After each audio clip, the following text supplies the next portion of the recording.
Hello everyone and welcome back to the channel. So भी class 12th chemistry exam के लिए most important numericals जो कि आपके बोर्ड एग्ज़ाम के लिए काफ़ी ज़्यादा इंपॉर्टेंट रहने वाले हैं, वो सभी हम एक ही वीडियो में एक्सप्लेन करने वाले हैं। तो आप लोगों ने ध्यान से सभी न्यूमेरिकल्स को भी अंडरस्टैंड करना है। तो स्टार्ट करते हैं विदाउट वेस्टिंग एनी टाइम। तो हमारे चैप्टर नंबर 1 सोल्यूशन में से भी सबसे पहला जो क्वेश्चन है that is A solution of the glucose in water is labeled as the 10% weight by weight. Density of the solution is 1.20 gram per ml. Calculate the molarity. हमें mass by mass यानी कि mass percentage उन्होंने दी है weight by weight वाली, हमें molarity निकालनी है, हमारे पास सोल्यूशन की डेंसिटी भी दी हुई है।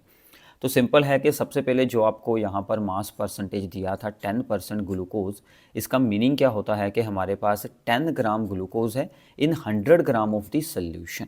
ठीक है, तो given weight of the solute हो गया अभी हमारा 10 ग्राम, और ग्लूकोज का आप लोगों ने मोलर मास याद भी रखना है, वो होता है अभी 180। आप लोग सोल्व भी कर सकते हैं फॉर्मूला से। वाटर जो था अभी हमारा सोल्यूशन का मास था अभी 100 ग्राम, बट हमने डेंसिटी को यूज़ किया। Density is equal to mass by volume, यहाँ से हमने वॉल्यूम को सोल्व कर लेना है। Volume is equal to mass by density.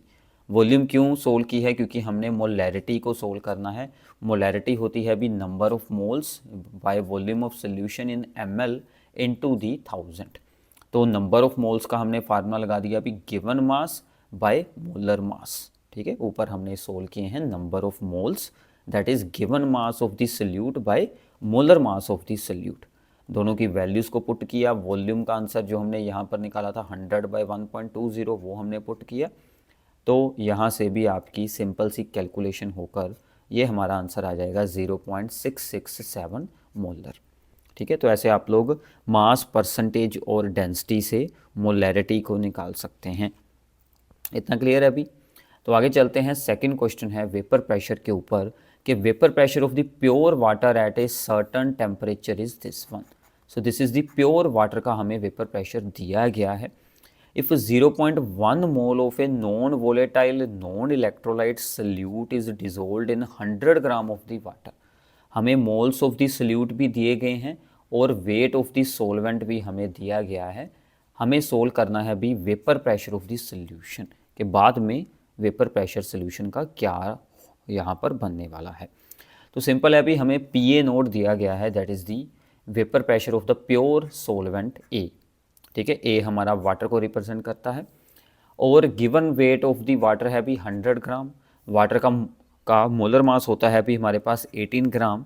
तो डिवाइड करके हमने number of moles of the water को सोल्व कर लिया दैट इज़ दी 5.55। और सल्यूट के नंबर ऑफ मोल्स उसने दिए ही थे भी 0.1 मोल हमने ऐड किया है सल्यूट। इतना क्लियर है? तो हमने सोल्व कर ली भी mole fraction of the water that is the number of moles of the water bye total number of moles. तो ये मोल फ्रैक्शन का फार्मूला भी हमारा यूज़ हो चुका है। ठीक है, तो ऊपर रखे वाटर के मोल्स, नीचे हम रखेंगे दोनों के प्लस करके मोल्स। तो इसको डिवाइड करना थोड़ा सा मुश्किल होगा, वो हमारा आंसर बन जाएगा मोल फ्रैक्शन ऑफ द वाटर। अब देखो रोल्स लॉ हमें क्या कहता है कि vapour pressure of the solution, जब हमने नॉन वोलेटाइल सोल्यूट ऐड किया है, नॉन वोलेटाइल सोल्यूट का खुद का वेपर प्रेशर तो ज़ीरो होता है। So therefore vapour pressure of the solution is only due to the A. So P A is equal to P A node into X A. P A nought होता है अभी pure component A का vapour pressure और X A होती है उसकी mole fraction. P A nought का भी आंसर हमें दिया गया था 23.80 और एक्स ए हमने खुद सोल्व की है 0.982। तो दोनों को मल्टीप्लाई करके ये हमारा आंसर बन जाएगा। क्लियर है? अभी आप लोग relative lowering in vapour pressure से भी इसको सोल्व कर सकते हैं, डायरेक्ट रोल्स लॉ से भी हमने सोल्व आउट कर लिया है। ये भी आपका सिंपल ही रहेगा। क्लियर है? अभी इसके बाद है कि a non volatile solute X with molar mass 50 when dissolved in 78 gram benzene reduced its vapour pressure to 90%। तो वेपर प्रेशर जो पहले भी 100 था वो बाद में 90 हो गया है। Calculate the mass of X dissolved in this solution. हमने given mass of this solute यानी कि WB को सोल्व करना है। हमें molar mass of this solute तो दिया गया है, ठीक है, और given weight of the solvent भी दिया गया है और सोलवेंट है बेंजीन। तो यहाँ से हम उसका मोलर मास भी सोल्व कर सकते हैं। क्लियर है अभी? तो मोल्स सोल्व करते हैं, तो हमें जो इन्फॉर्मेशन दी गई थी सल्यूट का मोलर मास, सल्यूट का गिवन मास हमने सोल्व करना है, इसको हमने W ज्यूम कर लिया। सॉल्वेंट का मोलर मास बेंजीन है, फार्मूले से हमने सोल्व कर लिया 78, उसका गिवन मास भी 78 था, वो हमें दिया गया था स्टेटमेंट में। अब देखो PA नोड हमने अज्यूम किया है कि पहले प्रेशर था 100 और बाद में उसने कहा है कि 90% हो चुका है, तो हमने बाद में अज्यूम कर लिया 90 है, ठीक है। Relative lowering in vapour pressure का फार्मूला लगाया PA nought minus PA over PA nought, ठीक है, is equals to the V मतलब XB यानी कि mole fraction of this solute. तो PA नोट था 100 माइनस 90/100, तो ये आ गया 1/10। तो ये आपका भी mole fraction of the solute का आंसर आ चुका है XB का। अब देखो mole fraction of the solute क्या होता है, number of moles of the solute by total number of moles. तो इसका आंसर आ गया 1/10, इसकी क्रॉस मल्टीप्लाई की और वहाँ से आपने number of moles of B को सोल्व कर लिया है, that is the 1/9 number of moles of A. Number of moles of A हमारे पास कितने थे भी, ओनली 1, तो 1 यहाँ पर पुट करेंगे तो यहाँ से हमें number of moles of B का आंसर मिल चुका है। अब number of moles of B का फार्मूला क्या होता है अभी, given mass by molar mass, so W/50 उसने दिया था कि इसका मोलर मास है सल्यूट का, तो 50 उधर जाकर मल्टीप्लाई होंगे तो आंसर हमारा बन जाएगा 5.55। क्लियर है अभी। तो ऐसे आप लोग सॉल्विंग कर सकते हैं। अगर आपको बेसिक फार्मूले का यहाँ पर आइडिया है कि कौन सा अप्लाई करना है, फिर तो यहाँ पर भी नो प्रॉब्लम, आराम से आपका सोल्यूशन होता रहेगा। इसके बाद है calculate the boiling point elevation, हमें elevation in boiling point solve करना है। Prepared by adding the 10 gram magnesium chloride to 200 gram of the water. तो भी 10 ग्राम है इसका given mass of the solute यानी कि WB, और 200 ग्राम है भी यहाँ पर वेट ऑफ दी सोलवेंट यानी कि WA, ठीक है। और मैग्नीशियम क्लोराइड है जिसका कि मोलर मास हमें दिया गया है 95, दैट इज़ दी MB। और assuming magnesium chloride to be completely dissociated है, मतलब I यानी कि वेंटो फैक्टर की कितनी वैल्यू हो जाएगी 3, क्योंकि मैग्नीशियम क्लोराइड के जितने आयंस बनेंगे उसी के अकॉर्डिंग वैल्यू होगी। तो हमें डेल्टा TB सोल्व करना है, सिंपल कैलकुलेशन है। So be van't Hoff factor I for the magnesium chloride because it is completely dissociated, तो कितने आयन बनेंगे भी, एक Mg2 पॉजिटिव और 2 Cl के, तो टोटल हमारे पास 3 आयंस बनेंगे, तो इसकी वैल्यू हमने चूज़ कर ली है 3। अगर कंप्लीट एसोसिएशन हो तो आप लोग डायरेक्टली फार्मूले से I की वैल्यू लिख सकते हैं। अब डेल्टा TB सोल्व करेंगे, फार्मूला आपको याद होगा KB इंटू दी WB/MB यानी कि मोल्स ऑफ द सल्यूट, ठीक है, और WA that is the weight of the solvent into the 1000 ऊपर रखेंगे, और आगे आ गया हमारा वेंटो फैक्टर, तो सभी के आंसर पुट करेंगे और सिंपल सी इसकी कैलकुलेशन होकर 0.808 आपका आंसर बन जाएगा। इतना क्लियर है अभी, ठीक है। तो आगे चलते हैं। The vapour pressure of A and B at 25 degree is this one and this one. तो ये आपके भी PA नोड और PB नोड हो गए प्योर कंपोनेंट्स के vapour pressure. If A and B are mixed, उन दोनों को हमने मिक्स कर लिया, such that mole fraction of A in the mixture is 0.4, so this is mole fraction of A। Then calculate the mole fraction of B in the vapour face, ठीक है। तो हमने बाद में उनकी भी कितनी जो मोल फ्रैक्शन है, मोल fraction of the be in the vapour face हमें निकालनी है, यानी कि YB हमें निकालना है, ठीक है। अब इसके लिए हमें भी क्या अप्लाई करना होगा, गिवन इन्फॉर्मेशन तो मैंने आपको बता ही दी है। अब इसका आंसर क्या है, अब देखो भी ध्यान से कि PA नोड हमें दिया गया है और XA भी दी गई है, PB नोड है। अब देखो XB क्या होती है 1 - X से, वो भी आपकी सिंपली 0.6 आ जाएगी।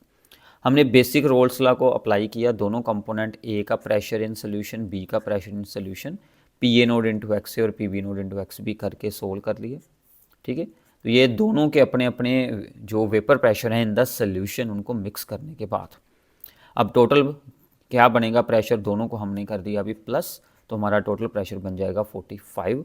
अब देखो वेपर फेस में अगर हमने मोल फ्रैक्शन निकालनी है तो प्रेशर्स का रेशो रहता है, हमने B की सोल्व करनी है वेपर फेस में, तो PB/ टोटल प्रेशर। अब देखो PB कितना था हमारा 15 था, ठीक है, और टोटल था हमारा 45, तो यहाँ से भी हमारे पास आंसर आ जाएगा 1/3 यानी कि 0.33। इतना क्लियर है अभी? तो ऐसे आप लोग वेपर फेस में भी मोल फ्रैक्शन को सोल्व कर सकते हैं। एग्ज़ाम में भी मोस्टली ऐसी इजी कैलकुलेशन ही आती है जो आप लोग ईजिली सोल्व कर पाएंगे। The vapour pressure of the solvent at the 283 kelvin is 100 mm। Calculate the vapour pressure of A dilute solution containing 1 mole of the strong electrolyte AB in 50 moles of the solvent. अब देखो salute के moles भी दिए गए हैं और solvent के moles भी दिए गए हैं, ठीक है, Na और N भी दिए गए हैं और AB is completely dissociated, so AB है, AB के 2 पार्ट बनेंगे तो I की वैल्यू भी 2 है, ठीक है।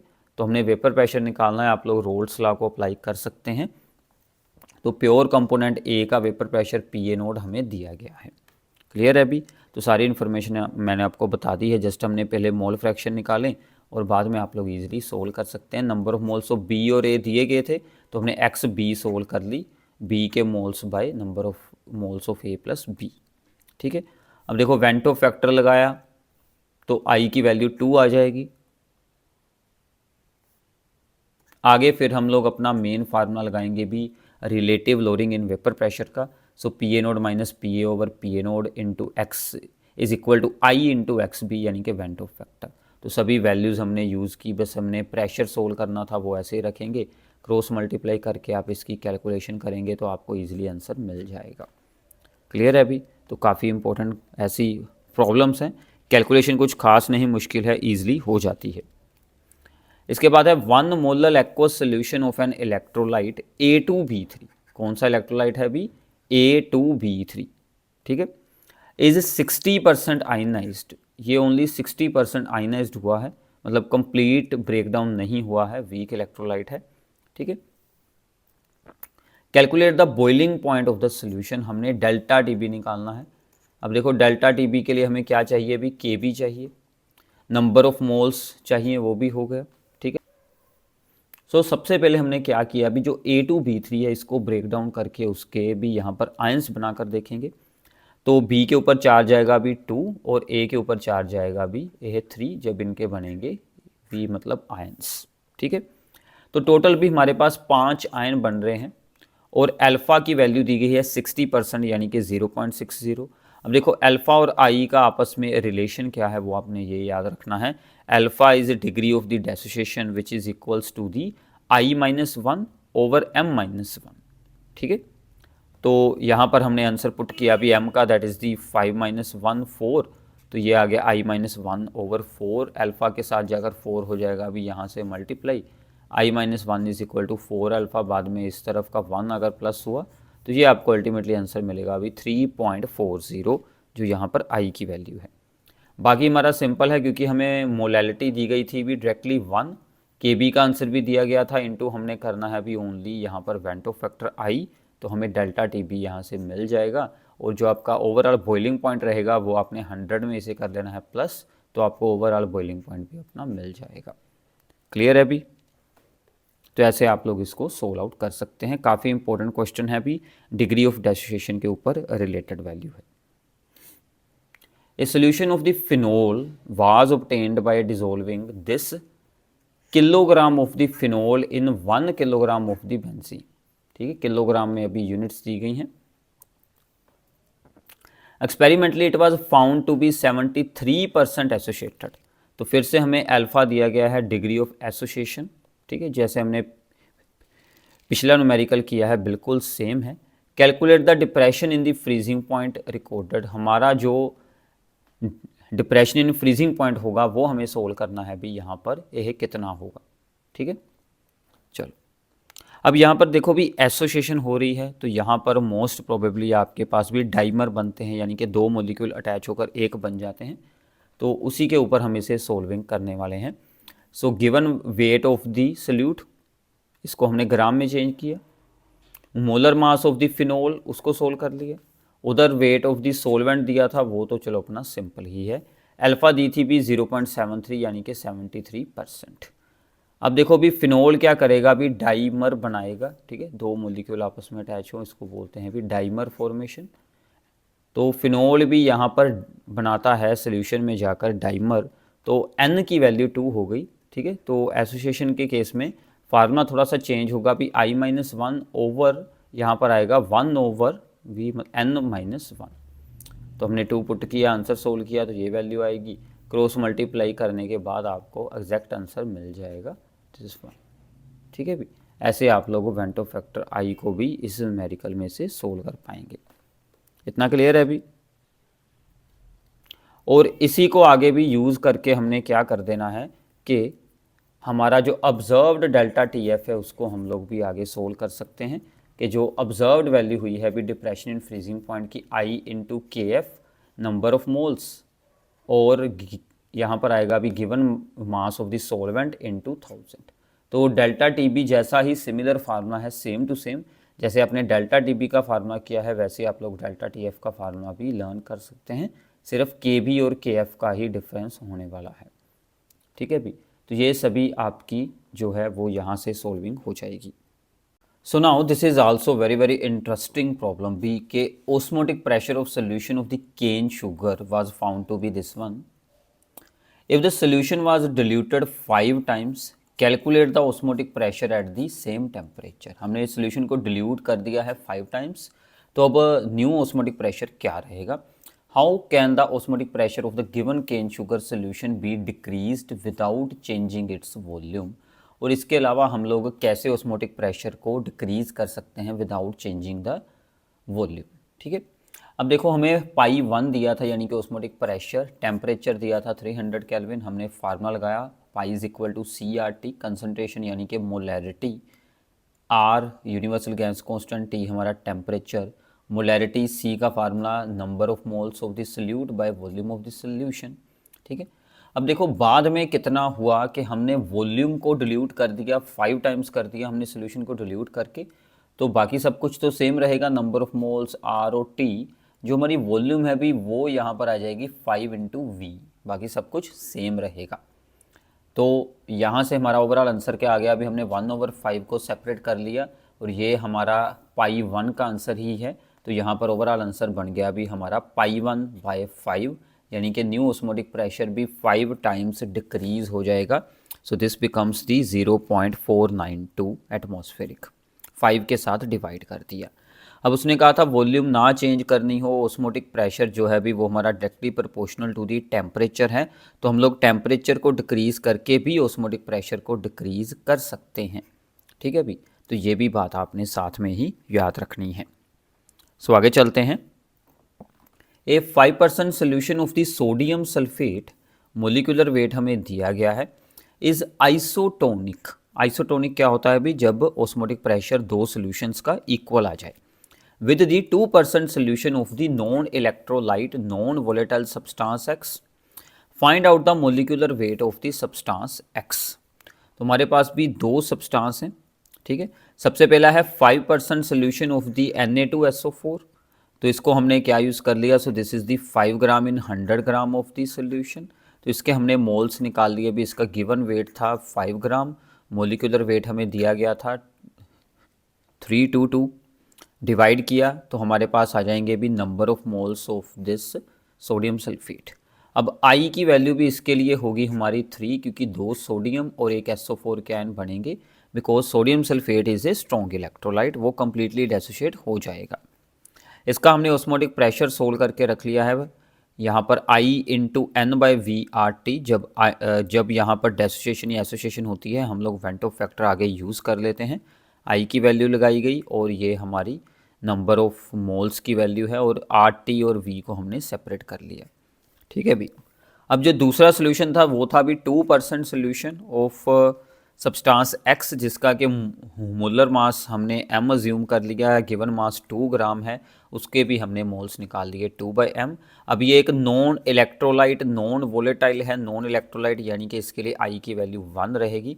इसका भी हमने ऑस्मोटिक प्रेशर सोल्व कर लिया 1 इंटू मोल्स इंटू RT/V। अब दोनों सोल्यूशन भी यहाँ पर आइसोटोनिक हैं, तो आइसोटोनिक होने के कारण दोनों के ऑस्मोटिक प्रेशर को भी आप लोगों ने इक्वल कर देना है। अब RT/V हमारी कैंसिल हो जाएगी, हम लोग M को सोल्व करेंगे तो क्रॉस मल्टीप्लाई करके आप लोग ईजिली M को सोल्व कर पाएंगे। क्लियर है अभी? तो ऐसे क्वेश्चंस एग्ज़ाम में आते ही रहते हैं जो सिंपल कैलकुलेशन है, आपको बेसिक फार्मूलाज की भी अंडरस्टैंडिंग होनी चाहिए, तो आराम से भी आपकी सोल्विंग हो जाएगी। इतना क्लियर है अभी? तो आगे चलते हैं। Calculate the van't Hoff factor हमें सोल्व करना है इस बार। For an aqueous solution of the potassium ferrocyanide का भी एक कॉम्प्लेक्स है जिसमें कि 6 बार भी CN लगा है, ठीक है। इसमें डिग्री ऑफ डेसोसिएशन हमें अल्फा दी गई है 0.852। What will be the boiling point of the solution if it's concentration is 1 molal, ये इसकी मोलैलिटी भी दी गई है, तो यहाँ से काम हमारे लिए इजी हो गया है। तो सबसे पहले इसको हम लोग ब्रेक डाउन करके देखते हैं भी इसके आयंस कितने बनते हैं। अब देखो कॉम्प्लेक्स यानी कि कोऑर्डिनेशन कंपाउंड्स में क्या होता है, बाहर के आयंस अलग बनेंगे 3 के पॉजिटिव और ये स्क्वायर ब्रैकेट का एक ही पार्ट रहेगा, सिंगल आयन रहेगा। टोटल 4 आयंस हमारे पास बन चुके हैं। तो हमने अल्फ़ा का फार्मूला पहले भी यूज़ किया था कि alpha is equals to I-1 over M-1। तो m की वैल्यू लगाई तो यह बच गया अभी हमारा 3 जो जाकर अल्फ़ा के साथ मल्टीप्लाई होगा, तो I हमारा आ गया 1 + 3 अल्फ़ा। अल्फ़ा का आंसर पुट किया तो I की वैल्यू हमें मिल जाएगी, सिंपल है, ठीक है भी। अब डेल्टा टी भी हमें निकालना है, जो भी यहाँ पर ऑब्जर्व्ड यानी कि एक्चुअल वैल्यू है, ठीक है। Observed value of the delta T B जो है वो उसमें हम लोग आई यूज़ करेंगे। So I into K B into molality सब कुछ दिया हुआ है, बस वैल्यूज़ पुट करें और मल्टीप्लाई कर दें। अब ये है भी elevation in boiling point, normal boiling point होता है 100 डिग्री, उसमें इतनी एलिवेशन को ऐड करेंगे, अब बॉइलिंग पॉइंट हो जाएगा 101.85 डिग्री। अगर आपने बॉइलिंग पॉइंट निकालना है तो यहाँ तक सोल्व करो, अगर सिर्फ एलिवेशन निकालनी थी तो यहीं तक सोल्व हो जाना था। क्लियर है अभी? तो ऐसे कुछ न्यूमेरिकल्स आपको चैप्टर सॉल्यूशंस में से एग्ज़ाम के लिए काफ़ी ज़्यादा इंपॉर्टेंट हैं, तो सभी की प्रैक्टिस भी ज़रूर करना। अब इसके बाद कुछ थ्योरी क्वेश्चंस हैं जो आपको सिंपली यहाँ पर पूछ ले जाते हैं, जैसे कि when 50 ml of the phenol and 50 ml of the वी मतलब aniline are mixed, predict whether the volume of the solution is equal to, greater than or less than the 100 ml. Give reason to support your answer. अब देखो इसमें क्या होगा कि जब हम लोग फिनोल और भी यहाँ पर एनिलीन को मिक्स करते हैं तो उनकी इंटरमोलिकुलर जो फोर्सेस हैं वो between phenol and aniline is stronger then the phenol and aniline यानी कि जो न्यू अट्रैक्शंस हैं, ए बी इंट्रैक्शंस हैं, वो स्ट्रोंगर हैं। अगर स्ट्रोंगर है तो सोल्यूशन शो करेगा भी यहाँ पर नेगेटिव डेविएशन, ठीक है। नेगेटिव डेविएशन होगी तो उसकी वॉल्यूम डिक्रीज हो जाएगी, ठीक है। अगर न्यू जो फोर्सेस हैं वो अट्रैक्टिव हैं, स्ट्रोंगर हैं, तो नेगेटिव डेविएशन, क्योंकि उसकी फिर इसके साथ वॉल्यूम भी 100 नहीं आएगी, 50 + 50 100 से थोड़ी सी स्मॉल वैल्यू आएगी, डिक्रीज हो जाएगी volume. Second part, Ritesh suggested adding salt to box containing ice. He said that he would keep the cold drink bottles cold for a longer time. How will Ritesh justify its suggestion कि salt जो है भी वो ice के freezing point में depression कर देता है, उसको लो कर देता है। So this will delay the melting of the ice, ठीक है। तो वो ज़्यादा लो टेम्परेचर तक फिर अपनी बोटल्स वगैरह को फ्रीज करके रख सकता है साल्ट एंड आइस के मिक्सचर के साथ। क्लियर है अभी? तो ये भी आपने यहीं से याद रख लेना है, सिंपल सा आंसर है। तो ऐसे ही है अभी, barium chloride on reaction with sodium sulphate in aqueous solution gives the white precipitate. If the two solutions are separated by a semi permeable membrane will there be appearance of the white precipitate due to osmosis. Osmosis में क्या होता है अभी? Osmosis में होता है कि semi permeable membrane में से सिर्फ सोलवेंट मूव कर सकता है, ठीक है। सोलवेंट मूव करता है भी, ठीक है, ओनली। तो जिस तरफ लो कंसंट्रेशन सोल्यूशन हो, ठीक है, low concentration with respect to solute, वहाँ से high concentration of the solute की तरफ जो है सिर्फ हमारा सोलवेंट पार्टिकल्स मूव करते हैं। तो इसके कारण जो बेरियम क्लोराइड या सोडियम सल्फेट है वो तो मूव होगा नहीं, सिर्फ सोलवेंट करेगा, तो रिएक्शन होने नहीं वाली। So no PPT. सेकेंड है कि why does water stops boiling when sugar is added to the boiling water, क्योंकि उसका बॉइलिंग पॉइंट फिर इंक्रीज हो जाता है, ठीक है, उसका वेपर प्रेशर लो हो जाता है और जिसके साथ के बॉइलिंग पॉइंट इंक्रीज हो जाता है, वो बॉयल होना रुक जाएगा, उसको और हीट करेंगे, फिर वो दोबारा से बॉयल होना शुरू होगा at the higher temperature. Clear है? Define the azeotropes and what type of azeotrope is formed by the negative deviation solution, ठीक है। सो एजियोट्रोप्स होते हैं be, same composition in liquid and vapour phase, जब liquid and vapour phase में same composition हो जाए, and boil at constant temperature, और वो कांस्टेंट टेम्परेचर पर ही बॉयल करता रहे सोल्यूशन, तो उसको हम बोलते हैं भी एजियोट्रोप बन चुका है। सो मैक्सिमम बॉइलिंग एजियोट्रोप्स बनाते हैं अगर नेगेटिव डेविएशन सोल्यूशन हो। हमने अभी पीछे भी एग्जांपल की थी नेगेटिव डेविएशन की, वो आप लोग सेम एग्जांपल दे सकते हैं फिनोल प्लस एनिलीन, या फिर यहाँ पर आ गई नाइट्रिक एसिड एंड वाटर, तो इसमें भी आपको एग्जांपल अच्छी मिल जाएगी नेगेटिव डेविएशन की। इतना क्लियर है अभी? चलो, इसके बाद है हमारा chapter number 2, that is the electrochemistry. उसमें से इम्पोर्टेंट ऐसी ही प्रॉब्लम्स जो कि आपके एग्ज़ाम के लिए काफ़ी अच्छी रहेंगी, इनको ध्यान से सुनना है, अभी प्रैक्टिस कर लो, साथ साथ में सोल्व करो, तो काफ़ी बढ़िया से आपको अंडरस्टैंडिंग हो जाएगी। स्टार्ट करते हैं। सबसे पहला क्वेश्चन है, electrochemical cell behave like an electrolytic cell when external applied voltage is greater than the cell potential. ये याद रख लेना, काफ़ी बार एमसीक्यू आया है कि इलेक्ट्रोकेमिकल सेल का बिहेवियर इलेक्ट्रोलाइटिक वाला, जिसमें हम लोग सेल को चार्ज करते हैं, वो कैसे बनता है अगर हम बाहर से वोल्टेज अप्लाई करें जो कि सेल पोटेंशियल से हायर हो तो बनेगा। ठीक है, क्लियर है अभी? Calculate the EMF of the following cell at 298 kelvin. हमें इस सेल का ईएमएफ निकालना है। तो यहाँ पर भी एनोड पर एल्यूमिनियम है और कैथोड पर कॉपर है, दोनों की कंसंट्रेशन दी गई हैं, स्टैंडर्ड इलेक्ट्रोड पोटेंशियल की वैल्यूज़ दी गई हैं, लॉग टेबल में से वैल्यूज़ दी गई हैं, तो काफ़ी इन्फॉर्मेशन दी गई है। हमें जस्ट नर्स्ट इक्वेशन अप्लाई करके इसे सोल्व आउट करना है। तो सबसे पहले भी सेल की जो रिप्रेजेंटेशन होती है, इसमें एल्यूमिनियम है और यहाँ पर है भी Cu2 पॉजिटिव, ये दोनों हमारे रेक्टेंट रहेंगे। तो aluminium plus Cu2 positive, aluminium ने किए हैं भी इलेक्ट्रॉन लॉस, वो बन गया एल्यूमिनियम 3 पॉजिटिव, ठीक है। और कॉपर ने किए हैं भी इलेक्ट्रॉन गेन, और वो बन गया Cu2 पॉजिटिव से चेंज होकर कॉपर Cu। बैलेंस करेंगे। अब देखो यहाँ पर 2 पॉजिटिव है, यहाँ पर है 3 पॉजिटिव, इसको 2 के साथ मल्टीप्लाई 6 हो गया, और इसको 3 के साथ मल्टीप्लाई ये भी 6 हो गया। तो भी टोटल हमारे 6 इलेक्ट्रॉन्स का भी यहाँ पर एक्सचेंज हो रहा है। तो हमने सबसे पहले ई नोड सेल निकाला, ई naught of the cathode minus E naught of the anode. Cathode होता है भी जिसकी ई नोड वैल्यू हायर होगी, और या फिर सेल रिप्रेजेंटेशन में उसको हम लोग राइट साइड पे रिप्रेजेंट करते हैं। सो 0.34 माइनस, और एल्यूमिनियम की वैल्यू ऑलरेडी माइनस में है, दोनों प्लस हो जाएंगे, तो ये बन गया 2 वोल्ट। अब ई नोड सेल की वैल्यू लगा दी, नर्स्ट इक्वेशन अप्लाई कर रहे हैं, 0.059/n लॉग प्रोडक्ट साइड के भी जो यहाँ पर आयंस हैं ओनली उनको यूज़ करना है। Al3 पॉजिटिव, आगे 2 था तो उसका स्क्वायर कर दिया, इधर Cu2 पॉजिटिव की कंसंट्रेशन का क्यूब कर देंगे, दोनों की कंसंट्रेशन दी हुई थी, हमने वैल्यूज़ लगाई। अब इस पर log m/n का फार्मूला लगाया, और जो पावर्स हैं भी वो हमारी log के भी मतलब आगे आ जाएंगी। अब देखो log 0.15 और log 0.025 का आंसर उन्होंने ऑलरेडी स्टेटमेंट में दिया हुआ था, सो नो प्रॉब्लम, हमने डायरेक्टली आंसर पुट किया, तो ये हमारी वैल्यूज़ बन जाएंगी। ठीक है, अब इसको कैलकुलेशन करेंगे, इस पूरी चीज़ को पहले सोल्व आउट कर लेना, फिर उसको 2 में से आप लोगों ने माइनस करना है, तो ऐसे आपको आंसर ईजिली मिल जाएगा। क्लियर है अभी? सो ऐसे आप लोग नर्स्ट इक्वेशन की प्रैक्टिस करें, कैसे आपने नर्स्ट इक्वेशन अप्लाई करनी है। For the cell reaction this one, फिर से हमें एक सेल दिया गया है।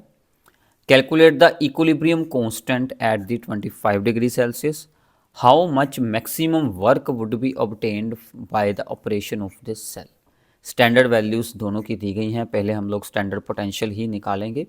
पहले हमने रिएक्शन बनाई भी, ये हुआ हमारा रेक्टेंट निकल, और उधर का रेक्टेंट है भी Ag पॉजिटिव, तो ये दोनों रेक्टेंट हैं, तो यहाँ से Ni2 positive and Ag silver बन जाएगा। बैलेंसिंग के लिए हमने 2 लगा लिया है क्योंकि चार्ज भी बैलेंस करना था। ठीक है, 2 इलेक्ट्रॉन का एक्सचेंज हो रहा है, हमने ई नोड वैल्यू निकाल दी, E naught of the cell, E naught of the cathode minus E naught of the anode करके, तो यहाँ से आपको भी सिंपल सी हमारी ई नोड सेल की वैल्यू मिल चुकी है। अब इक्विलिब्रियम कांस्टेंट का फॉर्मूला क्या होता है अभी उसे अच्छे से रट लेना, ये सबसे इंपॉर्टेंट काम है। तो ये है भी E naught cell is equal to 0.0591 by आ जाएगा अभी number of electrons and log Kc। log Kc हमें सोल्व करना है, n उस तरफ चला जाएगा, 0.059 डिवाइड में आ जाएगी, तो ये फॉर्म बन गई। ई नोड सेल का आंसर फिल किया तो अल्टीमेटली आपको ये वैल्यू मिल जाएगी। अब इसका भी आप लोगों ने केसी सोल्व करने के लिए लोग इस तरफ आकर बन जाएगा एंटी लोग। अब एंटी लोग में रूल क्या होता है कि पॉइंट से पहले जो भी टर्म है वो आपकी सीधी चली जाएगी भी 10⁻⁴, और जो पॉइंट के बाद वाली टर्म है उसकी आप लोगों ने एंटी लोग की वैल्यू देख के यहाँ पर यूज़ कर लेनी है। क्लियर है अभी? फिर उसने पूछा था कि मैक्सिमम हम इससे वर्क कितना ऑब्टेन कर सकते हैं, उसका मतलब होता है भी गिब्स एनर्जी चेंज। उसका फॉर्मूला है -NF इंटू ई नोट सेल। एफ क्या है अभी 1 फेरेडे, इसकी वैल्यू क्या होती है 96500 कूलम पर मोल, यानी कि 1 मोल ऑफ इलेक्ट्रॉन का चार्ज अप्रोक्सीमेटली इसकी यही वैल्यू है। तो इनको मल्टीप्लाई करेंगे ये हमारा आंसर आ जाएगा, और यही हमारा मैक्सिमम यूज़फुल वर्क होगा जो हम सेल से ऑब्टेन कर सकते हैं। इतना क्लियर है अभी? ठीक है, तो इसमें आपके दो न्यू फार्मूले हो गए, केसी कैसे निकालना है और डेल्टा जी कैसे हमने सोल्व आउट करनी है। तो आगे चलते हैं। उसने पूछा है कि using the E node values of A and B predict which is better for coating the surface of the iron. Iron की कोटिंग हमने करनी होती है किसी मेटल के साथ, करनी क्यों होती है? सो दैट आयरन की जगह कोई और मेटल अपने इलेक्ट्रॉन लॉस कर दे, यानी कि ऑक्सीडेशन उसकी हो जाए। उसके लिए हमें ये देखना है कि जिसकी ई नोड वैल्यू आयरन से भी स्मॉल है, लोअर है, तो वो यही बनेगा। इसकी वैल्यू -2.37 है, आयरन से भी बिलो है। So metal with lower E node value forms from iron gets oxidised to prevent the rusting. तो अगर हम इसको आयरन के ऊपर अटैच करेंगे तो ये खुद इलेक्ट्रॉन लॉस करके ऑक्सीडाइज अपनी ऑक्सीडेशन करवाएगा, बट आयरन को सेव कर लेगा। सो ए हमारा आंसर बन जाएगा। ठीक है अभी? तो ये वैल्यूज़ आप लोगों ने ऐसे इस प्रॉब्लम को अंडरस्टैंड रखना है। क्लियर है? On the basis of E node values identify which among the following is strongest oxidising agent. अब देखो, दूसरे की ऑक्सीडेशन करनी है बट खुद की फिर रिडक्शन होगी, यानी कि खुद को इलेक्ट्रॉन गेन करने हैं, और ई नोड वैल्यू भी यही रिप्रेजेंट करती है टेंडेंसी टू गेन इलेक्ट्रॉन। तो जितनी ज़्यादा ई नोड वैल्यू भी पॉजिटिव में होगी, जिसकी सबसे ज़्यादा पॉजिटिव होगी वही हमारा स्ट्रोंगेस्ट ऑक्सीडाइजिंग एजेंट बन जाएगा, दैट इज़ दी MnO4, क्योंकि इसकी वैल्यू सबसे ज़्यादा पॉजिटिव है। इसके बाद है अभी कोहल रोश लॉ के ऊपर। कोहल रोश लॉ आपको याद होगा, अगर याद नहीं है इसकी डेफिनेशन भी ज़रूर करके जाना, भी काफ़ी इंपॉर्टेंट है। तो कोहल रोश लॉ में हमें दी गई है molar conductivity at infinite dilution for the aluminium sulphate, while molar conductivity of the sulphate ion at infinite dilution is 160। अब देखो भी, इसमें से एक सल्फेट आयन की हमें दी गई है वैल्यू, हमें एल्यूमिनियम आयन की सोल्व आउट करनी है। देखो भी, कोहल रोश लॉ हमें क्या कहता है कि at infinite dilution each ion contributes a definite amount to the molar conductivity at infinite dilution. ठीक है, मतलब हर एक आयन इनफाइनाइट डिल्यूशन पे आके अपनी एक डेफिनेट वैल्यू शो करता है मोलर कंडक्टिविटी की।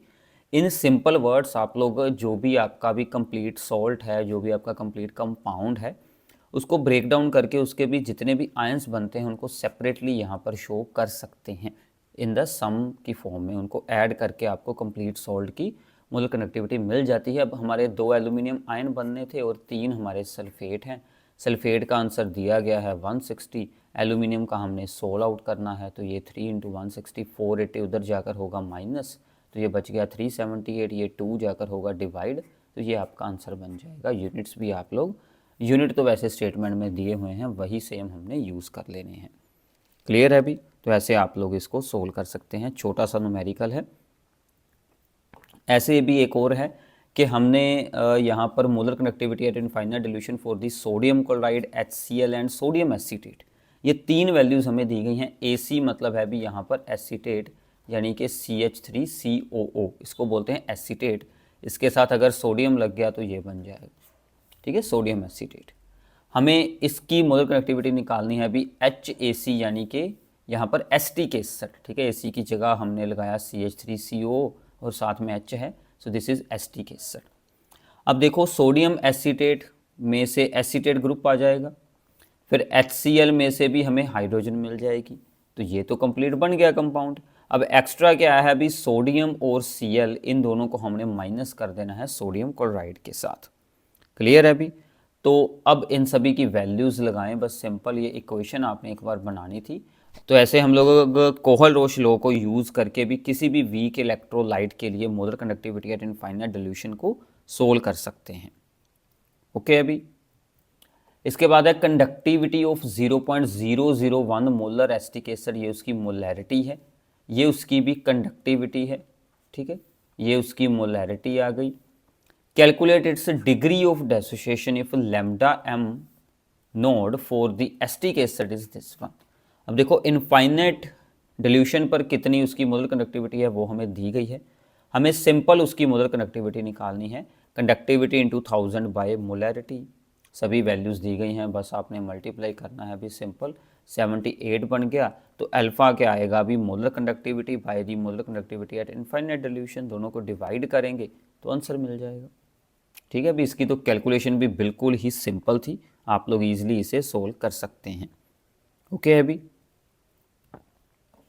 Electrical resistance of A column of 0.05 molar, इसकी मोलैरिटी होगी, इज ऑफ दिस लेंथ होगी, area of the cross section हो गया। ठीक है, इज दिस वन, ये उसकी आर की वैल्यू है अभी resistance. Calculate the resistivity, conductivity and molar conductivity. तो सब कुछ तो दिया हुआ है, बस आपने फार्मूले लगाने हैं अभी। सबसे पहले resistivity, resistance into area by length. Resistance का फॉर्मूला भी अप्लाई करेंगे, और एरिया हमें दिया गया था और हमें यहाँ पर लेंथ भी दी गई थी, हमने सभी फॉर्मूले लगाए और सेंटीमीटर में ही भी हमने अभी आंसर अपना सोल्व करके रख लिया है। ठीक है, ओम सेंटीमीटर।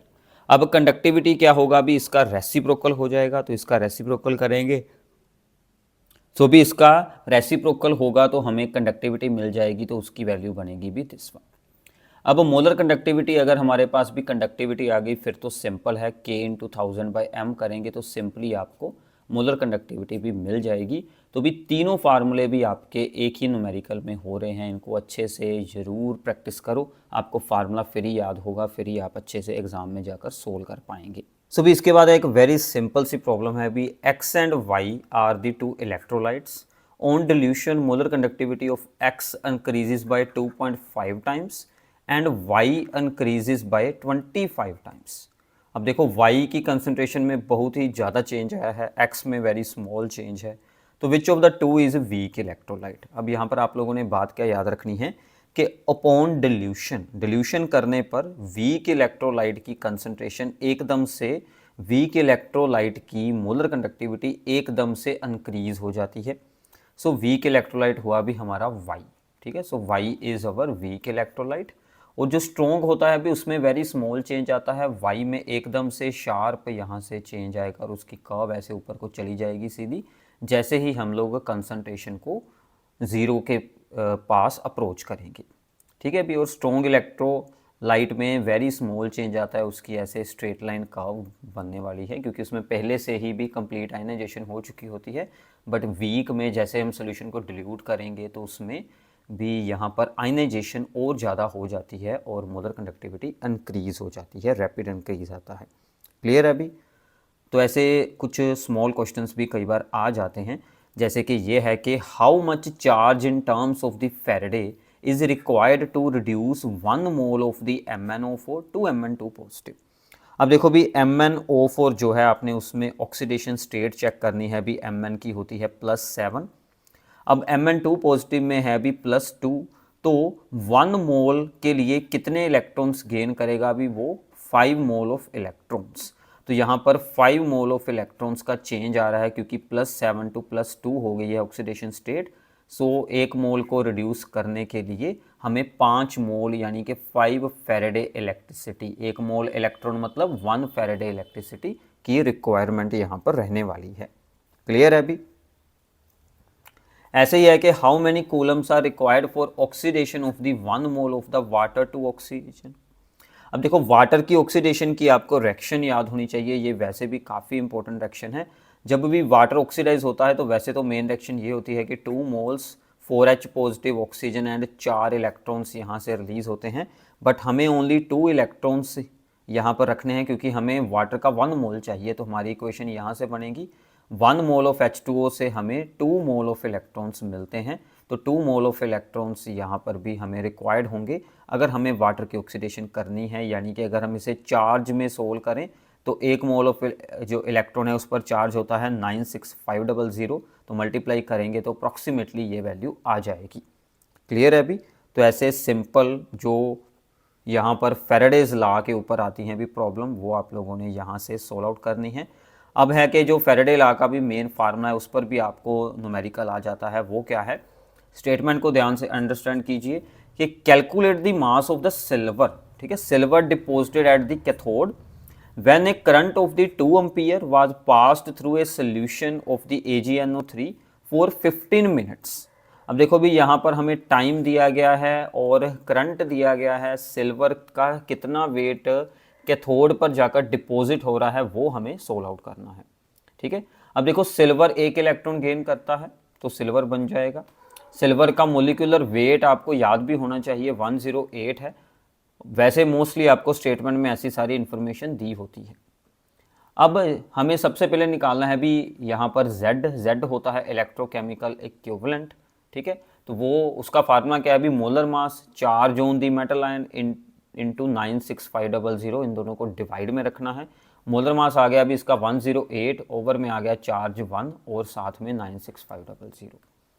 अब देखो weight deposited at the electrode या फिर mass of the substance deposited at the electrode W is equal to ZIT, या फिर इसे हम कहते हैं Z इंटू चार्ज, यानी कि चार्ज के डायरेक्टली प्रोपोर्शन होता है। चार्ज का फार्मूला हमने लगा दिया अभी करंट इंटू टाइम, तो सभी की वैल्यूज लगाएंगे तो सिंपली हमने टाइम को सेकेंड्स में चेंज कर लेना है। अभी 15 हमें दिए थे मिनट्स, तो हमने उसे सेकेंड में चेंज कर लिया, तो इसको सोल्व कर कर आपका सिंपल सा आंसर बन जाएगा।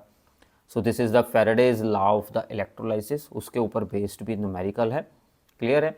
तो ये भी आपका उसी के ऊपर बेस्ड है। आप लोग इसे यूनिटरी मेथड के साथ भी इजीली सोल्व कर सकते हैं कि how much electricity in terms of the Faraday is required to produce 20 gram of the calcium from the molten calcium chloride. अब देखो भी कैल्शियम जो है वो 2 इलेक्ट्रॉन गेन करके बनाता है अपना कैल्शियम एटम। ठीक है, यहाँ पर 2 पॉजिटिव आयन से। अब देखो 1 मोल ऑफ कैल्शियम को, क्योंकि यहाँ पर 1 मोल ही तैयार हो रहा है, 2 मोल ऑफ इलेक्ट्रॉन की रिक्वायरमेंट है, यानी कि 2 फेराडे। अब कैल्शियम का मोलिकुलर जो इसका मोलर मास होता है वो क्या होता है अभी 40, तो इसका मतलब 40 ग्राम कैल्शियम बनाने के लिए हमें 2 फेराडे इलेक्ट्रिसिटी चाहिए। तो इसको अगर हम लोग हाफ कर देंगे तो हमें 20 ग्राम बनाने के लिए फिर ओनली 1 फेराडे इलेक्ट्रिसिटी चाहिए। सिंपल सी बात है। ठीक है, तो ऐसे आप लोग सोल्व आउट कर सकते हैं by the help of the unitary method. बिल्कुल सिंपली आपकी यहाँ पर कैलकुलेशन बन जाएगी। क्लियर है अभी? इसके बाद आ गया हमारा chapter number 3, that is the chemical kinetics. So rate of reactions के साथ रिलेटेड जितने भी इंपॉर्टेंट न्यूमेरिकल्स एग्जाम में आ सकते हैं वो हम अब यहाँ पर सोल्व आउट करते हैं। ठीक है अभी?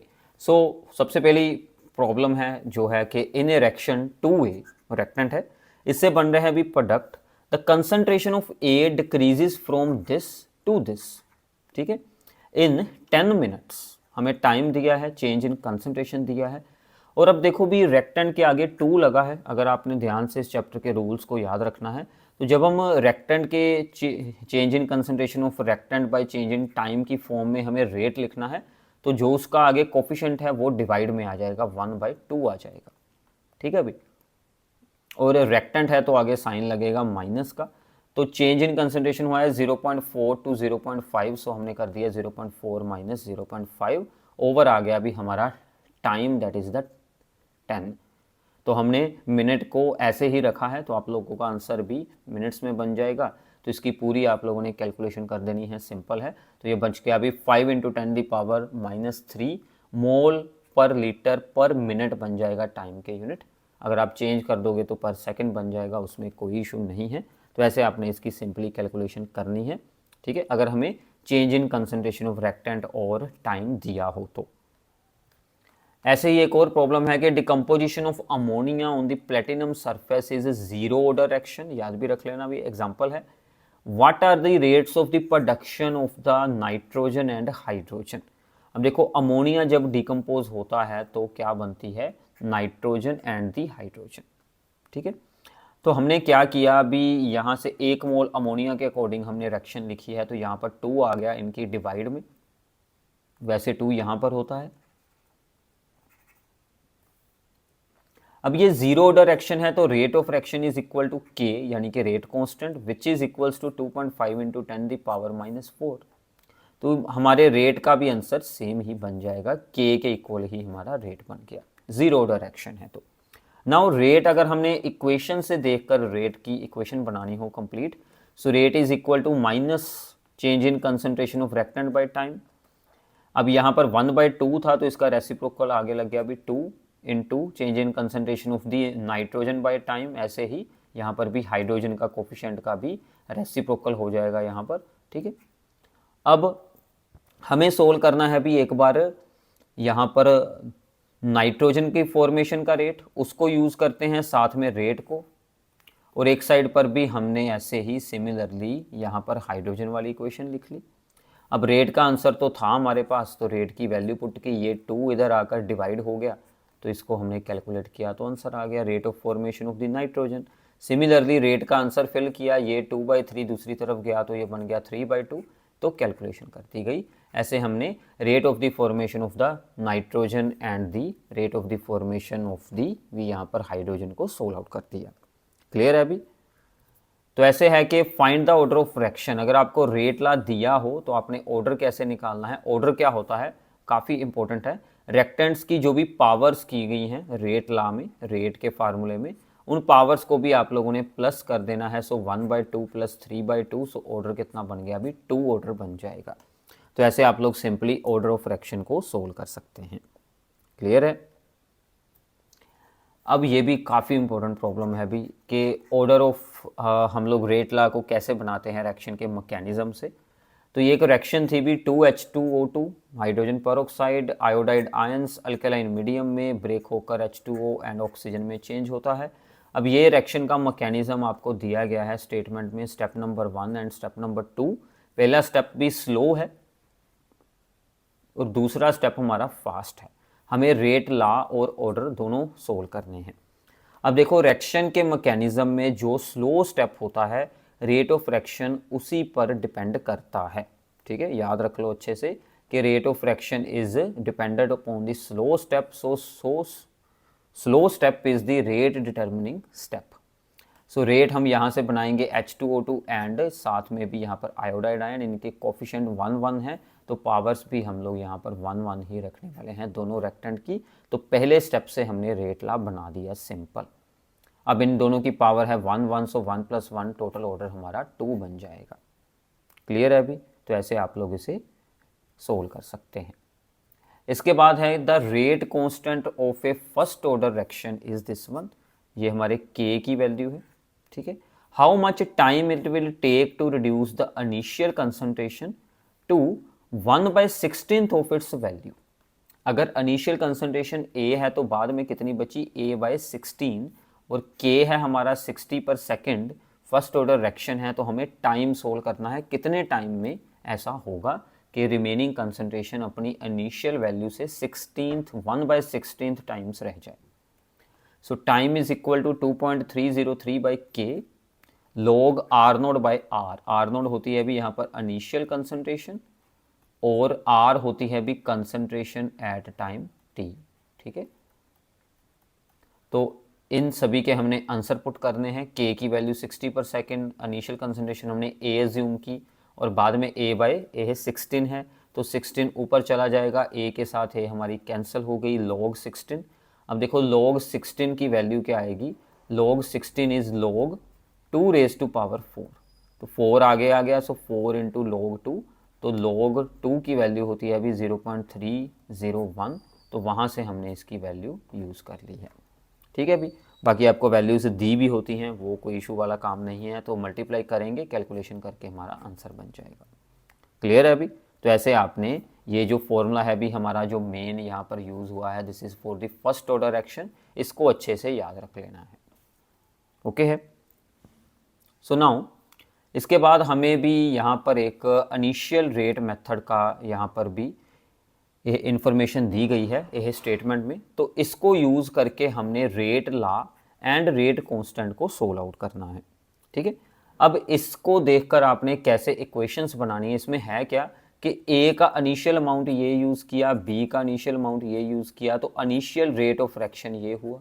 अगर हमने इनिशियल अमाउंट ये वाले यूज़ किए तो इनिशियल रेट भी चेंज हो गया। ऐसे हमें 4 बार एक्सपेरिमेंट किया और चारों की वैल्यूज़ हमें दी गई हैं। ठीक है, तो यहाँ से अब आपकी भी कैलकुलेशन कैसे चलेगी, तो हमने पहले दोनों एक्सपेरिमेंट्स की भी यहाँ पर इक्वेशन बना ली। हमने एज्यूम किया कि रेट क्या है, rate constant into concentration of A and B की पावर्स पी एंड क्यू, क्योंकि हमें पावर्स के बारे में कोई आइडिया नहीं है, हमें पावर्स ही सोल्व आउट करनी है। So concentration of A and concentration of B की पावर हमने पी एंड क्यू एज्यूम कर ली। पहली वैल्यूज़ को यूज़ करते हैं, ए का अमाउंट है 0.1, बी का अमाउंट भी है भी यहाँ पर 0.1 और हमारा रेट है 6 × 10⁻³ सिमिलरली हमने फोर्थ एक्सपेरिमेंट को इसके साथ यूज़ किया है, क्योंकि एक वैल्यू सेम होगी तो हमें डिवाइड करने में भी यहाँ पर सिंपल रहेगा। तो साथ में हमने फोर्थ रेट को यूज़ कर लिया। सिमिलरली ए की वैल्यू, बी की वैल्यू और रेट दोनों को भी आप लोगों ने डिवाइड कर देना है। डिवाइड करेंगे, ये दोनों सेम वैल्यूज़ यहाँ से सोल्व आउट हो जाएंगी और ये बचा के भी हमारा सोल्व हो जाएगा। 0.4 की पावर पी और 0.1 की पावर पी, और ये दोनों डिवाइड हो जाएंगे यहाँ पर। इसको भी आप लोग इजीली कैलकुलेट करेंगे तो हमारा 4 आंसर आ गया। और यहाँ पर भी अगर हम लोग सोल्व करें तो पॉइंट के साथ इसका पॉइंट कैंसिल, तो ये भी 4 की पावर पी बचेगी। अब बेस सेम है 4 तो पावर भी सेम होंगी, तो पी की वैल्यू कितनी आ गई, भी 1 आ गई पावर। ठीक है, तो ऐसे आपने पी सोल्व कर लिया। अब सिमिलरली हम लोग सेकेंड और थर्ड को डिवाइड कर सकते हैं सेम इक्वेशंस बनाकर। ठीक है, ऐसे ही हमने भी सेकेंड एक्सपेरिमेंट और थर्ड को डिवाइड किया और वहाँ से हमने क्यू को सोल्व कर लिया। अगर पी एंड क्यू आ गए तो हमारा रेट बन जाएगा। रेट बन गया तो हमने किसी भी इक्वेशन में आप लोग बाद में पी क्यू के आंसर पुट करें तो आपको वहाँ से के की वैल्यू सोल्व होकर ईजिली मिल जाएगी। ठीक है भी, तो ऐसे आप लोग इसको सिंपली सोल्व आउट कर सकते हैं। तो ये काफ़ी इंपॉर्टेंट है भी, इस पर न्यूमेरिकल आने के काफ़ी ज़्यादा चांसेस होते हैं। इनिशियल रेट मेथड है, एक बार प्रैक्टिस करो, स्टेटमेंट देखो ध्यान से, कैसे दो एक्सपेरिमेंट्स को हमने डिवाइड करके पी और क्यू सोल्व किए हैं उसको ध्यान से आपने देखना है। क्लियर है। इसके बाद है एक्टिवेशन एनर्जी के ऊपर कुछ problems. Activation energy of for a reaction is 209.5 kilojoule per mole at this temperature. Calculate the fraction of the molecules having energy equal to और greater than the activation energy. मतलब total में से कितनी fraction है molecules की जितनी energy activation energy के equal और ग्रेटर देन है। उसका फॉर्मूला होता है अभी e⁻⁻⁸ जो हमारी आर्हीनियस इक्वेशन की जो टर्म है उसका ये जो पार्ट है इसको बोलते हैं fraction of the molecules having the energy equal to और ग्रेटर देन E। इसमें सभी के आंसर फिल करेंगे R, T और E वगैरह का। ठीक है, R की वैल्यू होती है 8.314 जूल में, तो ये सभी हम लोग यूज़ करेंगे तो हमारी ये वैल्यू बन जाएगी। ठीक है, वैसे आप लोग यहाँ तक भी छोड़कर आ सकते हैं। अगर आपको भी बाद में भी यहाँ पर एंटी लॉग वगैरह की वैल्यूज़ दी गई हैं तो आप लोग आगे फिर सोल्व आउट ये कर सकते हैं। अदरवाइज आप लोग e⁻⁻ तक भी आंसर को छोड़ आएंगे, सो नो प्रॉब्लम। ठीक है भी। इसके बाद है the rate constant for the decomposition of a hydrocarbon is this one. So ये के की वैल्यू है। ठीक है, at this temperature if the energy of activation, हमें E की वैल्यू भी यहाँ पर दी हुई है। What will be the value of the pre exponential factor. Pre exponential factor क्या होता है, ये है भी आर्हीनियस इक्वेशन का हमने लॉग ले लिया। वैसे आर्हीनियस इक्वेशन होती है k is equals to a into e⁻⁻⁸ taking log on both side, इसकी फॉर्म चेंज होकर भी ये बन जाती है। हमें ये a सोल्व करना है, this is the pre exponential factor. ठीक है, तो ये टर्म उस तरफ जाएगी, उस तरफ जाकर log k में प्लस हो जाएगी, तो log k का आंसर पुट करेंगे और बाकी सभी वैल्यूज़ हमने भी यहाँ पर यूज़ कर ली। तो इसकी कैलकुलेशन अब आपको भी खुद करनी होगी। ठीक है, ये log की वैल्यू सोल्व कर लेना। अगर आपको log नहीं सोल्व करना आता तो मैंने इसके लिए एक सेपरेट वीडियो बनाई हुई है log एंटी log पर, उनको आप लोग ध्यान से देख सकते हैं, आपको आइडिया हो जाएगा कि log एंटी log को कैसे सोल्व आउट करते हैं। तो यहाँ से ये वैल्यू बन गई। इसका अब भी हमने करना है भी यहाँ पर एंटी लॉग होगा तो ये चली जाएगा सीधा ही पावर में, तो 0.54 की वैल्यू आपने बुक में से रीड कर कर यहाँ पर लिख लेनी है। सिंपल है भी एंटी लॉग करना, तो क्लियर है भी। और भी इसके बाद है जो हमारा सबसे इंपॉर्टेंट न्यूमेरिकल है कि the decomposition of A product has a value of the K as this one at this temperature and energy of activation at is this one. At what temperature would K be this one? मतलब हमें एक different temperature पर अब K की value दी गई है, मतलब K की दो वैल्यूज़ हैं एट टू डिफरेंट टेम्परेचर्स। हमें जो सेकंड वाला भी यहाँ पर टेम्परेचर है उसको सोल्व करना है। अब देखो आर्हेनियस इक्वेशन की ही ये फॉर्म है भी, जब दो डिफरेंट टेम्परेचर्स पर हमें रेट कांस्टेंट की वैल्यू सोल्व करनी हो या फिर दी हो, तब हम इस इक्वेशन को यूज़ करते हैं। सो K1 दिया हुआ है, K2 दिया हुआ है, T1 टेम्परेचर को आपने केल्विन में चेंज कर लेना है, T2 हमने सोल्व आउट करना है। ठीक है भी, EA की वैल्यू भी हमारे पास है। अब देखो 2.303 इंटू आर, इसकी आप लोग एक शॉर्टकट वैल्यू याद रख सकते हैं। So this becomes 19.15। ठीक है, तो इसकी जगह पर हम लोग 19.15 यूज़ करेंगे। EA की वैल्यू के साथ इसको डिवाइड किया तो ये आंसर बच जाएगा। उधर लॉग में ये दोनों वैल्यूज़ आई थी, तो ये दोनों की पावर्स वगैरह सोल्व की तो आप लोगों को डिवाइड करके आंसर बच जाएगा 3.33। अब इसका आप लोगों ने लॉग टेबल से वैल्यू को सोल्व आउट कर लेना है। वैसे तो एग्ज़ाम में दी होती हैं वैल्यूज़, वो यूज़ कर लेना, तो ये आंसर आपका बच जाएगा। अब ये वैल्यू इधर आकर भी इसके ओवर में आएगी डिवाइड में, और दूसरी तरफ हमारा T2 minus T1 over T1 into T2 था, उसमें हमने वैल्यूज़ पुट की हैं T1 की, T2 हमने सोल्व आउट करना है। अब इसको डिवाइड करके हमारा अल्टीमेट आंसर ये बचा है। अब इसकी क्रॉस मल्टीप्लाई करवा के आप लोग यहाँ से T2 की सोल्विंग ये कर सकते हैं। ठीक है भी, अब इसकी कैलकुलेशन थोड़ी सी यहाँ पर डिफ़िकल्ट रहेगी, आपको दो बार डिवाइड करनी पड़ रही है, बट अगर आपको टेम्परेचर सोल्व करने के लिए आता है अभी तो कैलकुलेशन डिफ़िकल्ट मिलने ही वाली है। ऐसा होता है अभी कई बार एग्ज़ाम में कैलकुलेशन उन्होंने सिंप्लीफाई की होती है लॉग वगैरह की वैल्यूज़ देकर, तो आपका ईजिली फिर न्यूमेरिकल जल्दी वहाँ पर सोल्व हो जाता है। इसके बाद अभी कुछ छोटी छोटी प्रॉब्लम्स हैं, जैसे कि radioactive decay follows the first order kinetics. Initial amount of two radioactive substances X and Y is 1 gram each. What will be the ratio of X and Y after 2 days if their half-lives are 12 hours and 16 hours? अब ये कुछ different problem है, इसको आप लोगों ने ध्यान से सुनना है अभी। इसका मतलब क्या है कि दोनों का इनिशियल अमाउंट था अभी 1 ग्राम, एक की हाफ लाइफ है 12 आवर, दूसरे की हाफ लाइफ है अभी 16 आवर, और टोटल टाइम है 48 आवर, यानी कि 2 डेज। हमने अब यहाँ पर ये चेक करना है कि नंबर ऑफ हाफ लाइफ्स हमारी कितनी हुई हैं। Number of half lives for the X कितनी हुई हैं अभी, total time by its half life period, तो इसकी 4 हाफ लाइफ्स इतने टाइम में हो जाएंगी, यानी कि वो 4 बार हाफ हो जाएगा। और यहाँ पर जो हमारा y है उसमें 48/16 वो आ जाएंगी, उसकी भी यहाँ पर 3 हाफ लाइफ्स हुई हैं। अब आगे concentration after these half lives का क्या फार्मूला है, initial concentration divided by 2 raise to power n। तो n क्या है भी, जितनी हाफ लाइफ्स हो चुकी हैं। अब वो 4 बार उसकी हाफ लाइफ, यानी कि 4 बार वो हाफ हो चुका है, सो 2 रेज़ टू पावर यहाँ पर 4 रखेंगे, तो वो बन जाएगा हमारा 1/16, क्योंकि इनिशियल अमाउंट तो 1 ग्राम था। सिमिलरली y के केस में 2 रेज़ टू पावर रखेंगे भी हम यहाँ पर 3, तो वो बन जाएगा 1/8। अब दोनों का रेशियो निकाल देंगे x और y की कंसंट्रेशन का, 1/16/1/8, तो ये हमारा 1/2 आंसर बन जाएगा। ठीक है भी, काफ़ी सिंपल है। तो ये फॉर्मूला आप लोगों ने भी न्यू है, इसको याद रखना है। क्लियर है अभी? ऐसे ये एक और छोटी सी साथ में उसके प्रॉब्लम थी कि P+Q की रिएक्शन है, जो कि भी half order with respect to P है and 0 order with respect to Q है। तो इसका मतलब उसका रेट क्या बन जाएगा, P की पावर हाफ है और Q की पावर 0 है। हमें units of the rate constant को सोल्व करना है, तो क्या करेंगे, रेट के यूनिट क्या होते हैं भी, मोल पर लीटर पर सेकेंड, और हमें P यानी कि कंसनट्रेशन के यूनिट होते हैं मोल पर लीटर, उसकी पावर हाफ आ जाएगी। K के हमने सोल्व करने हैं, तो ये जाकर उधर डिवाइड हो जाएगा। तो यहाँ पर भी मोल पर लीटर है, इसकी पावर है भी यहाँ पर 1, तो ये पावर ऊपर जाकर इसमें से हो जाएगी भी माइनस, तो ये बचेगी 1/2। ठीक है, तो ये हमारा भी इसके यूनिट आ जाएंगे रेट कांस्टेंट के। क्लियर है? तो ऐसी छोटी छोटी प्रॉब्लम, रेट कांस्टेंट के यूनिट्स भी कई बार एग्जाम में आते हैं, आपको इससे रिएक्शन का भी यहाँ पर ऑर्डर के बारे में भी आइडिया हो जाता है, क्योंकि हर एक ऑर्डर में के यूनिट डिफरेंट होते हैं। ऐसे ही कुछ ऐसी भी सिंपल सी प्रॉब्लम्स आती हैं कि conversion of the molecule of X to Y follows the second order kinetics. If the concentration of X is increased by 3 times, how will the rate of the formation of the Y effector?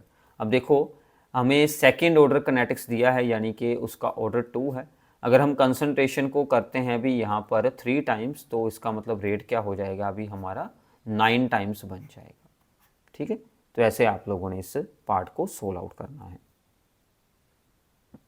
अब ये भी कुछ graph हैं, ये भी काफ़ी important हैं। हमें इस ग्राफ को देखकर इसका भी यहाँ पर ऑर्डर एंड स्लोप बतानी है। आपको फॉर्मूले आते होंगे तो ग्राफ भी आइडिया हो जाएंगे। सो भी ये ग्राफ होता है for the first order action, ये जो हमने मेन फार्मूला किया था, इसमें से log R naught by B R को हमने एक तरफ रखना है और ये टी वगैरह दूसरी तरफ जाएगी, तो ये इक्वेशन बन जाएगी। तो ये हमारा वाई एक्सिस पर है और ये हमारा भी एक्स एक्सिस है। सो ये हमारी स्लोप बन जाएगी k/2.303। तो ऐसे इक्वेशन की फॉर्म को थोड़ा बहुत चेंज कर कर आप लोग ग्राफ में भी रिप्रेजेंट कर सकते हैं। क्लियर है? So this is the most important numerical, जो कि कई बार एग्जाम में आ चुका है। कई बार स्टेटमेंट चेंज हो जाती है बट सॉल्विंग का वे हमारा सेम रहेगा। Half life for a radio active decay is 6930 years. An archaeological artifact containing the wood had only 75% of the carbon 14 in a living tree. Find the age of the sample. अब देखो भी, जब तक कोई tree होता है या फिर कोई भी चीज़ है, उसमें क्या होता है कि जो हमारा कार्बन 14 है उसका अमाउंट की वैल्यू एक कांस्टेंट रहती है। जब हमारा जो ट्री है या फिर लिविंग ऑर्गेनिज्म है वो मर जाता है, ठीक है, डेड हो जाता है, तो जैसे हमने ट्री का कोई पार्ट है उसको काट कर उसकी वुड बना ली है, तो उसके बाद क्या होगा कि उसमें कार्बन 14 का अमाउंट धीरे धीरे डिक्रीज़ होना शुरू हो जाता है। अब उसकी हाफ लाइफ दी गई है 6930 ईयर्स।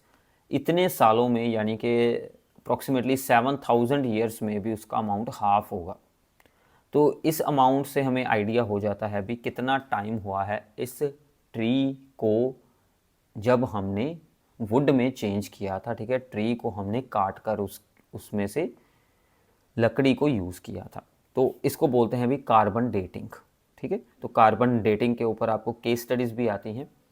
तो सबसे पहले हमें हाफ लाइफ दिया गया था। ठीक है, हमने इसमें से के सोल्व कर लेना है। फर्स्ट ऑर्डर का फार्मूला है भी हाफ लाइफ का। तो यहाँ से भी हमें के की वैल्यू जो सिंपली मिल चुकी है, तो हमारी कैलकुलेशन भी सिंपल रही। ठीक है, डिवाइड सीधी हो जाएगी। फिर आगे भी यहाँ से आएगी वैल्यू। हमने टाइम सोल्व करना है। हमने टाइम का फार्मूला लगाया 2.303/k log initial concentration A naught by A. ठीक है, इनिशियल हमने मान लिया अभी 1 है और बाद में 75% ही है सिर्फ, तो वो बच गया अभी 0.75। चाहे आप लोग ऐसे 100/75 भी लिख सकते हैं कि शुरू में 100 थी, बाद में 75 बची है। सो भी यहाँ पर ये जो हमने के की वैल्यू लगाई थी, इसकी पावर ऊपर जाएगी और ये पॉजिटिव हो जाएगी। log 100 और 75 को हमने कैंसिल किया तो वो बच गया 4/3। log 4 माइनस log 3 दोनों की वैल्यूज़ आप लोग याद भी रख सकते हैं। तो ये हमारा सोल्व कर आंसर बच गया अभी 2878 ईयर्स। ठीक है, तो इतने सालों में सिर्फ 25% यूज़ हुआ है और 75% अभी भी रिमेनिंग है। तो ऐसे हमें आइडिया हो जाता है। क्लियर है अभी? तो ऐसे कुछ और भी यहाँ पर ग्राफ हैं। तो ये ग्राफ होता है for the zero order action. ठीक है, तो ज़ीरो ऑर्डर की इक्वेशन ये रहती है। सभी मैंने इक्वेशन भी साथ में रिप्रेजेंट कर दी हैं। आर कंसनट्रेशन माइनस के T plus initial concentration, slope आएगी माइनस के। अगर हुआ भी हमारा फॉर दी फर्स्ट ऑर्डर, तो यहाँ पर log आर और टाइम शेप सेम है और इंटरसेप्ट है log आर नोड, स्लोप है भी हमारी -k/2.303। इस इक्वेशन से ग्राफ बनता है। और अगर आपको कह दिया जाए भी यहाँ पर log k या फिर नेचुरल log k, ठीक है, ln k नेचुरल log होता है और साथ में है 1/t एब्सोल्यूट ए टेम्परेचर, तो ये आएगा भी एक्टिवेशन एनर्जी वाला ग्राफ। तो इस इक्वेशन से हमने ग्राफ को बनाया है, इस इक्वेशन से। ठीक है, तो ये दोनों इक्वेशंस को यूज़ कर सकते हैं। तो यहाँ से हमारी स्लोप बन गई भी -EA/r। अगर यहाँ पर नेचुरल log की जगह पर log k होता, ये वाला log k होता, तो स्लोप में 2.303 भी साथ में यूज़ होता। अदरवाइज़ यही आंसर रहेगा। क्लियर है अभी? तो ये थे भी कुछ इंपॉर्टेंट न्यूमेरिकल्स, ग्राफिकल प्रॉब्लम्स, कुछ इंपॉर्टेंट शॉर्ट क्वेश्चंस जो कि आपके फर्स्ट 3 चैप्टर्स में से इंपॉर्टेंट हैं। आई होप कि आप लोगों ने अच्छे से इन सभी टॉपिक्स की भी यहाँ पर अंडरस्टैंडिंग की होगी। तो साथ में प्रैक्टिस करो अच्छे से सो दैट आपका एग्ज़ाम अच्छा हो जाए। So thanks for watching this video. और भी वीडियोज़ आपको हमारे चैनल पर मिल जाएंगी, तो कमेंट्स में ज़रूर बताना अगर आपको किसी स्पेसिफिक टॉपिक पर वीडियो की रिक्वायरमेंट है तो।